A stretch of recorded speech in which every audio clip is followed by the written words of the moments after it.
Hello friends, स्वागत है आप सभी का सीबीबी के अर्थशास्त्र का जो 1 मार्च को आपको पेपर होने वाला है महत्वपूर्ण प्रश्नोत्तर, इसका पार्ट 3 लेकर आए दोस्तों।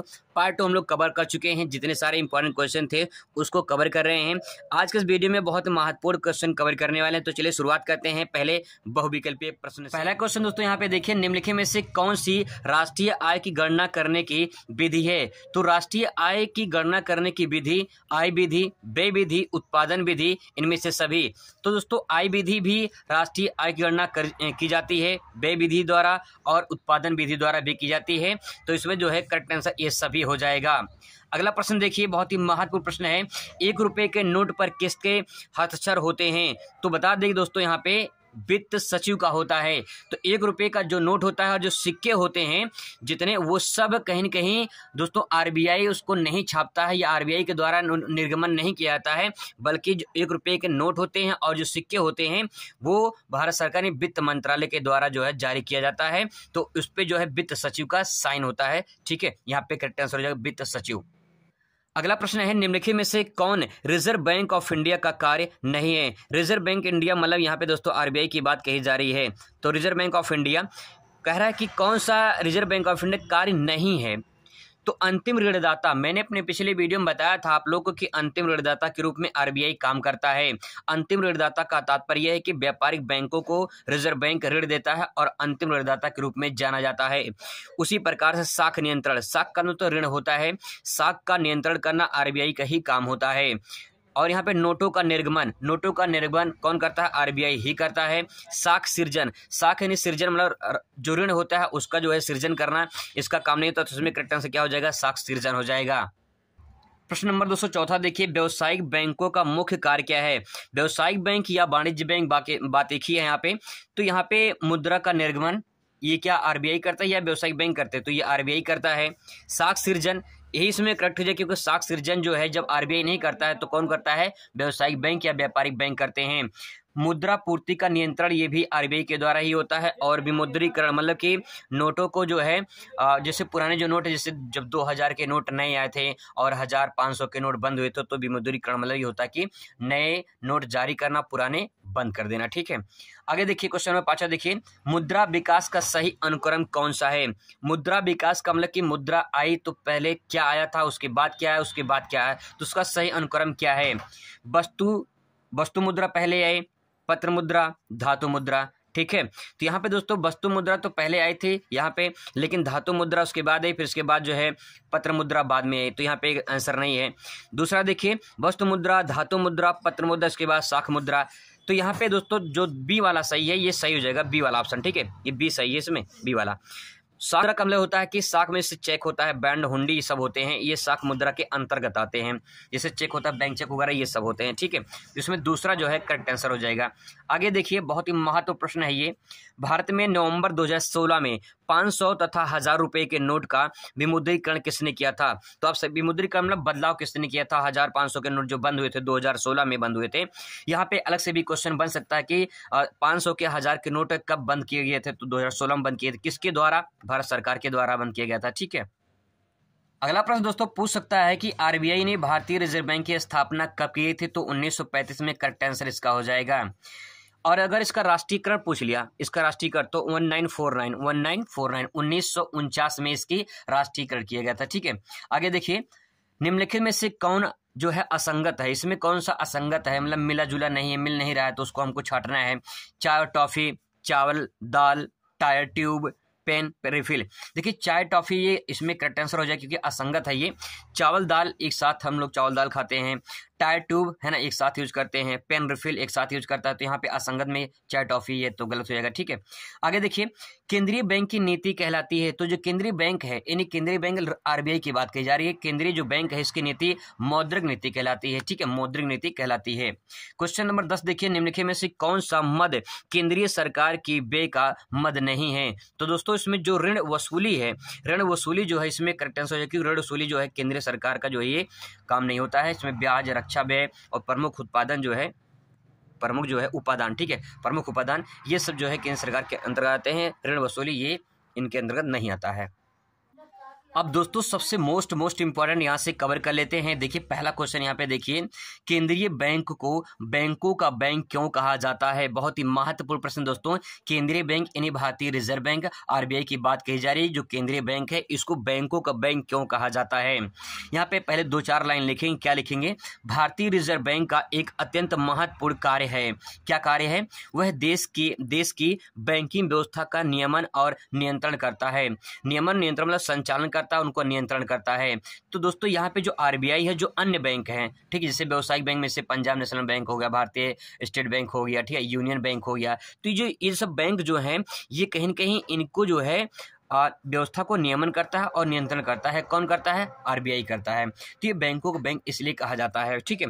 आगे देखिए, रिजर्व बैंक केंद्रीय यानी बैंक, जो रिजर्व बैंक है उसी को केंद्रीय बैंक कहते हैं। रिजर्व बैंक केंद्रीय बैंक निम्नलिखित साधन से भारतीय बैंकिंग व्यवस्था को नियंत्रण करता है। तो यहाँ पे इसीलिए इनको नियंत्रण करता है, इसलिए इसको बैंकों को बैंक कहा जाता है। तो क्या क्या जो है मतलब इसमें क्या क्या कारण है जिनके कारण जो नियंत्रण करता है? आगे देखिए, रिजर्व बैंक यानी केंद्रीय बैंक निम्नलिखित साधन से भारतीय बैंकिंग व्यवस्था को नियंत्रण करता है। दोस्तों जो भारतीय बैंक हैं, जो मैंने आपको बताया, इससे बैंक ऑफ बड़ौदा है, ठीक है, स्टेट बैंक है, इन सब बैंकों को जो है नियंत्रण करने वाला आरबीआई है, इसलिए इसे बैंकों का बैंक कहा जाता है। तो ऐसे कौन कौन से साधन हैं जिनके द्वारा जो है नियंत्रण करता है? तो देखिए यहाँ पे पूंजी, पहला पॉइंट दोस्तों इसमें लिखेंगे आप पूंजी के बारे में 2-4 लाइन लिखेंगे कि आरबीआई जो होता है ये कहीं कहीं पूंजी जो है, व्यापारिक बैंक क्या होते हैं, कोई भी अगर उनको जो है ऋण लेना होता है तो वो क्या करते हैं, जाके केंद्रीय बैंक के पास अपना जमा करते हैं, ठीक है, वहां से उनको जो है ऋण वगैरह मिलता है। तो यहाँ पे पूंजी के बारे में आपको 2-4 यहाँ लाइन लिखना है कि जो आरबीआई है ये केंद्रीय बैंक को ऋण देता है, जिसके माध्यम से मुद्रा कहीं कहीं वो मार्केट में बनी रहती है, ठीक है। इसमें लाइसेंस देता है, जितने सारे जो है व्यापारिक बैंक होते हैं उन सबको लाइसेंस देता है, ठीक है। यानी अगर बिना लाइसेंस के कोई बैंक खोलता तो कहीं कहीं वो गलत हो जाएगा, तो इसलिए उसको लाइसेंस कौन देता है? आरबीआई ही देता है, ठीक है। प्रबंध यानी मैनेजमेंट कौन करता है? आरबीआई ही मैनेजमेंट करता है। जो अन्य बैंक होते हैं उनको मैनेजमेंट कौन करता है? आरबीआई करता है, इसलिए बैंकों को बैंक कहा जाता है। निरीक्षण करना, जांच करना, यानी तो जांच कौन करता है? आरबीआई ही करता है। जो व्यापारिक बैंक होते हैं उनका जांच कौन करता है? निरीक्षण आरबीआई ही करता है, तो इसलिए बैंकों को बैंक कहा जाता है। यहाँ पे शाखा विस्तार है। शाखा विस्तार, अगर कोई बैंक है, जैसे बैंक ऑफ बड़ौदा है, बैंक ऑफ बड़ौदा अपना कोई दूसरा ब्रांच खोलना चाहता है, दूसरा कोई शाखा खोलना चाहता है, तो उससे पहले आरबीआई से अनुमति लेनी पड़ेगी, तब इसके बाद जो है नई शाखा वो स्थापित कर सकते हैं। तो ये सारे पॉइंट जो है कहीं कहीं ऐड करते हैं। जब ये पॉइंट हो जाएगा तो इसीलिए इसे बैंकों का बैंक कहा जाता है। तो ये आपको क्वेश्चन अच्छे से तैयार कर लेनी है। अगला प्रश्न दोस्तों यहाँ पे देखिए, व्यापारिक बैंकों के प्रमुख कार्य का वर्णन कीजिए। आपसे चाहे आरबीआई के कार्य के बारे में पूछे, चाहे व्यापारिक बैंक के बारे में पूछे, लेकिन एक बैंक के बारे में तो जरूर पूछा जाएगा। देखिए जो व्यापारिक बैंक है इनका पहला काम क्या है? देखिए जमा स्वीकार करना। जमा स्वीकार करने का मतलब ये है, प्रत्येक व्यापारिक बैंक जनता के धन को बचत खाते, चालू खाते, सावधि जमा खाते आदि के द्वारा जमा करके धन पर ब्याज देते हैं। आप सभी जानते हैं कि हम सब अपना जो खाता खुलाते हैं बैंक में, तो कहेंगे अपना पैसा जमा करते हैं, पैसा निकालते हैं, पैसा जमा करते हैं, तो कहेंगे बचत खाते, चालू खाते, सावधि जमा खाते के रूप में अपना खाता खोलते हैं। तो व्यापारिक बैंक को ये कार्य होता है, ठीक है, पहला पॉइंट ले सकते हैं। आगे देखिए, अगर किसी को ऋण लेना है, कोई भी जनता अगर ऋण लेना चाहता है तो कहाँ जाएगा? वो बैंक के पास जाएगा, बैंक से लोन लेगा। तो जो व्यापारिक बैंक होते हैं वो कहीं के ऋण प्रदान करते हैं। इसके बारे में आप 2-3 जरूर लाइन यहाँ पे लिखेंगे। इसके बाद एजेंसी सुविधा। एजेंसी सुविधा मतलब ये होता है, जो अगर कोई भी जो व्यापारिक बैंक है, जैसे आपने कहीं पे एजेंसी कोई ले लिया है तो वहाँ पे आप एक सहायक रूप में काम करते हैं, तो जाकर वहाँ भी एक खाता खुला सकते हैं, ठीक है। तो इस तरह से एजेंसी संबंधित कार्य हो व्यापारिक बैंक करते हैं। लॉकर्स की सुविधा प्रदान करना, जैसे अगर आपका कीमती सोना चांदी और आपके कागजी जो आपके कीमती कागज हैं उन सबको अगर आप लॉकर में जमा करना चाहते हैं, लॉकर में बंद करना चाहते हैं, तो आप जो है इन व्यापारिक बैंकों के माध्यम से लॉकर में इसको अच्छे से सुविधा प्रदान कर सकते हैं, मतलब अच्छे से जमा कर सकते हैं इनको, ठीक है, सेफ्टी के लिए। अगला पॉइंट, विदेशी विनिमय का लेन देन करना। जिससे विदेशी विनिमय, अब सवाल ये है कि मान लो कोई आपका जो है आपका रिलेशन है, कोई मतलब कि कोई रिश्तेदार है या कोई आपके घर का कोई है, अगर वो विदेश में पैसा कमा रहा है तो वहां से पैसा आएगा तो उसको कन्वर्ट करके कौन देता है? ये व्यापारिक बैंक देते हैं। तो विदेशी विनिमय का लेन देन करना, ठीक है। तो यहाँ पे विदेशी जो विनिमय होते हैं, विनिमय वाला लेन देन करना, कहें कि उनका जो है ये व्यापारिक बैंक के द्वारा ही होता है। तो ये दोस्तों अगर ये क्वेश्चन आप तैयार कर लेते हैं तो ये क्वेश्चन आपका बहुत परफेक्ट बन जाएगा और यहाँ से कई प्रकार क्वेश्चन यहाँ से बन जाएंगे।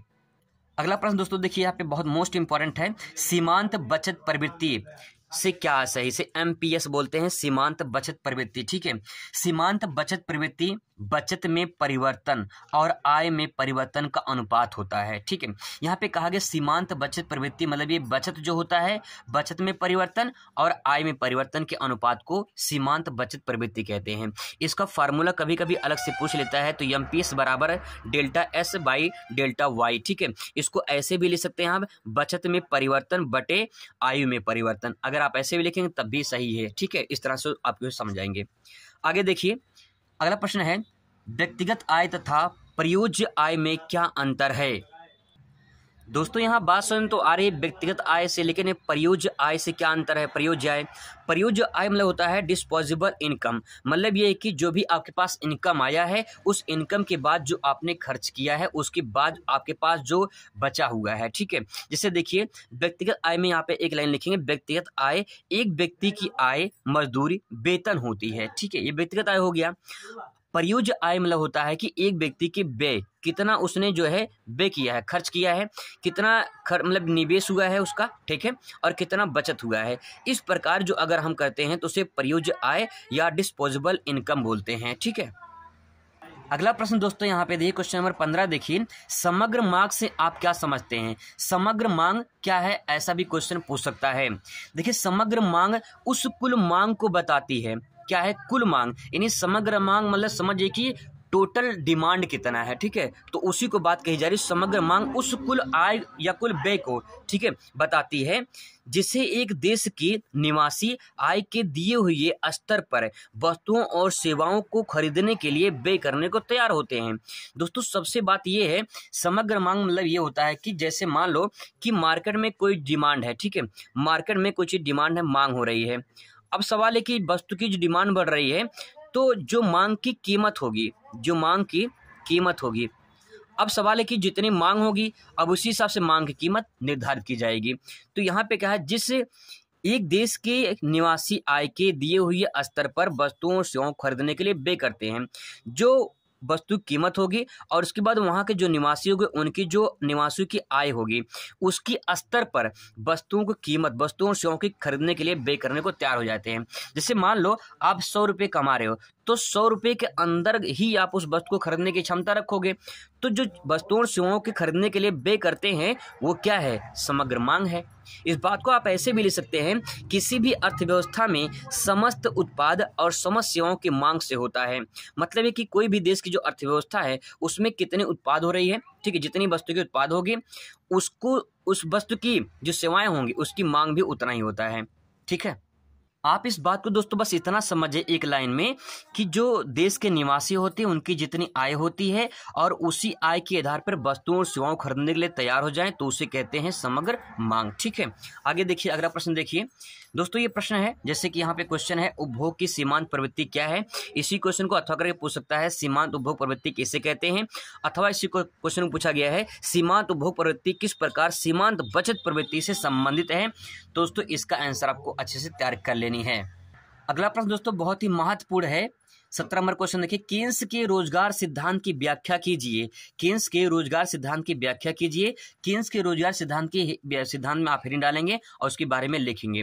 पहले सबसे पहले क्या लिखेंगे, देखिए सन 1929 में 1933 से 1933 तक विश्वव्यापी महामंदी के समय जो आर्थिक समस्याएं उत्पन्न हुई उन्हें प्रतिष्ठित आर्थिक सिद्धांत सुलझाने में पूर्णतः असफल रहे।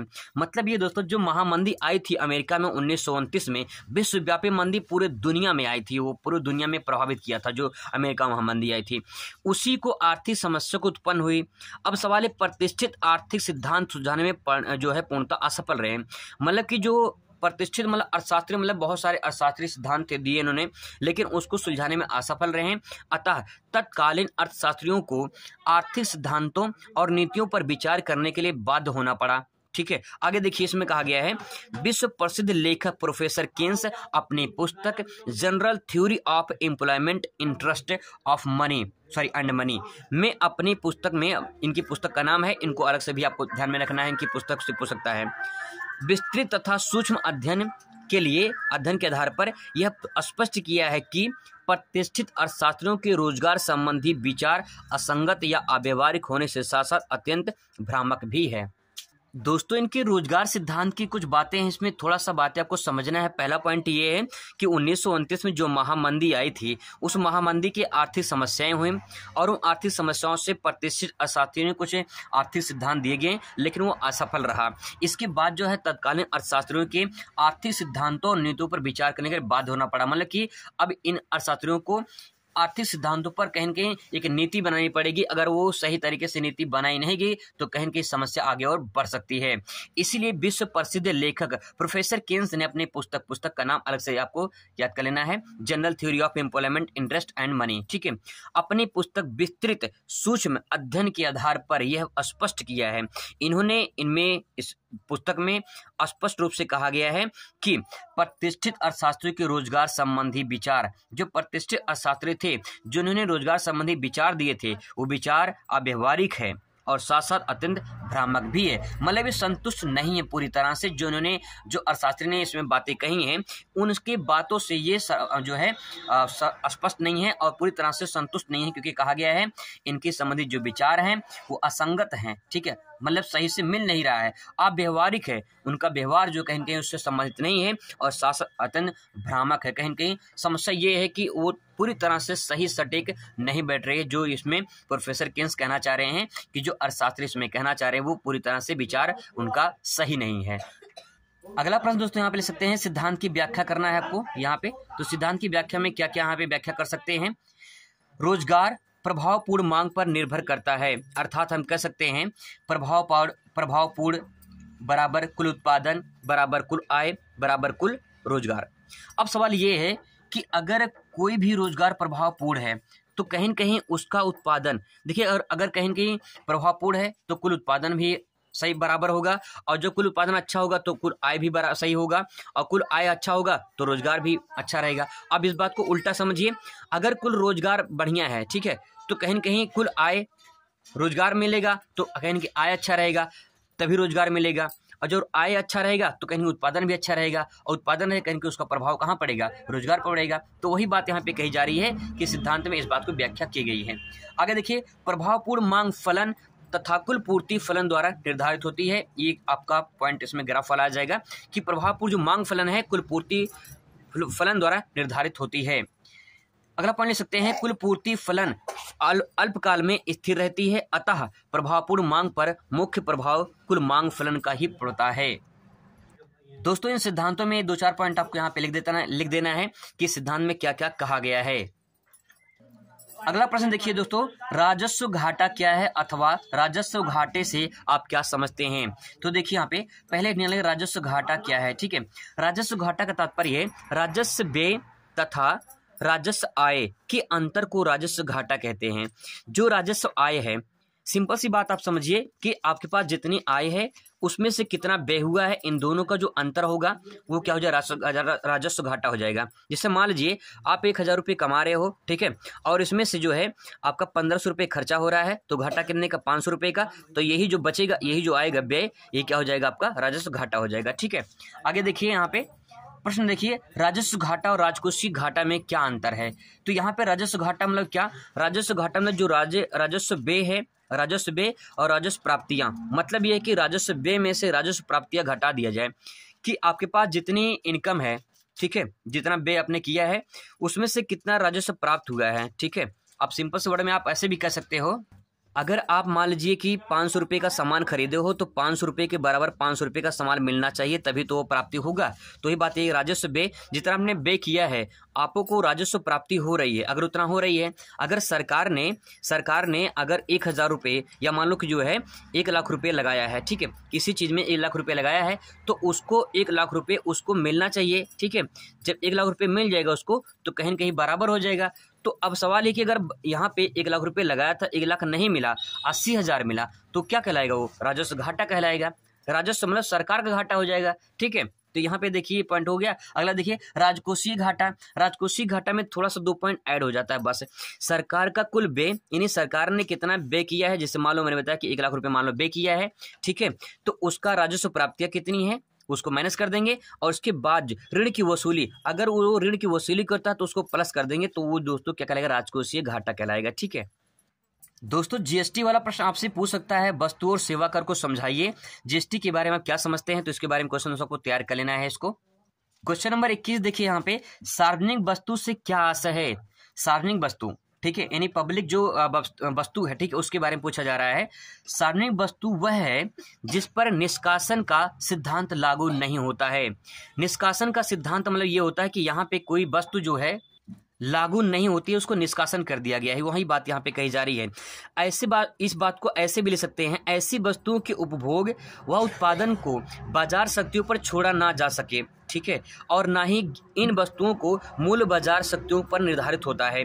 मतलब ये है कि ऐसी कोई वस्तु है जिसका उपभोग उत्पादन बाजार शक्तियों पर ना छोड़ा जाए, मतलब कितना उपभोग हो रहा है, कितना उत्पादन हो रहा है, ये बाजार पर निर्भर नहीं करना चाहिए। ठीक है, और यहाँ पे ना ही इन वस्तुओं को मूल बाजार शक्तियों पर नहीं होना चाहिए। मतलब सिंपल सी बात यह है कि जब कोई वस्तु उत्पादन हो रही है तो बाजार तय नहीं करेगा, या कोई उपभोग जो है उसको उपभोक्ता है उसको तय नहीं करेगा, ठीक है, और ना ही मूल्य बाजार शक्तियों को निर्धारित करने का। तो यहाँ पे बात यही कही जा रही है कि सार्वजनिक जो वस्तु होती है वो बाजार से संबंधित नहीं होना चाहिए। अगर ये इसमें कहीं कि बाजार इस बात को तय करता है कि अगर आपने वस्तु को उत्पादन किया है, उस वस्तु का दाम इतना है, तो समस्या हो जाएगी।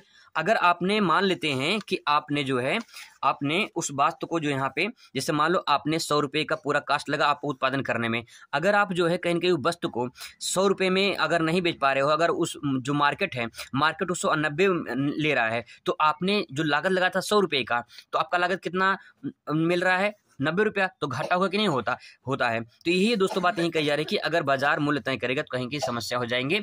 आगे प्रश्न देख लीजिए, विदेशी विनिमय पर टिप्पणी लिखिए। इस क्वेश्चन को आपको तैयार कर लेनी है। इस स्थिर एवं परिवर्तनशील विनिमय दरों में अंतर बताइए, क्वेश्चन दोस्तों आपको तैयार कर लेनी है। गुणक क्या है विवेचना कीजिए, ये भी आपको तैयार कर लेना है। लास्ट क्वेश्चन दोस्तों 25वां देख लीजिए, भुगतान संतुलन से क्या आशय है या भुगतान संतुलन से क्या समझते हैं। भुगतान संतुलन हेडिंग डालेंगे और लिखेंगे आयात और निर्यात के बीच राशि के अंतर को भुगतान संतुलन कहते हैं। भुगतान संतुलन तब होता है जब आयात और निर्यात इन दोनों के बीच में कहीं के संतुलन स्थापित हो जाए। इस बात को आप ऐसे भी ले सकते हो, किसी भी देश का भुगतान संतुलन उसके संपूर्ण विदेशी लेन देन का एक विवरण होता है और इसे अंतर्राष्ट्रीय भुगतान संतुलन भी कहा जाता है। तो भुगतान संतुलन का मतलब ये होता है कि कोई भी संपूर्ण जो विदेशी लेन देन होते हैं उसका एक विवरण होता है कि कितना आयात हुआ कितना निर्यात हुआ, उन दोनों का जो अनुपात होगा यानी रेशियो बराबर होगा तो उसे हम क्या कहेंगे, भुगतान संतुलन कहेंगे। तो दोस्तों जितने सारे मैंने इंपॉर्टेंट क्वेश्चन बताए हैं, अगर आप इसे तैयार कर लेते हैं तो कहीं ना कहीं आपको जरूर अच्छा नंबर मिलेगा और आप अच्छे तरीके से प्रेजेंट करके आएंगे। Thanks for watching.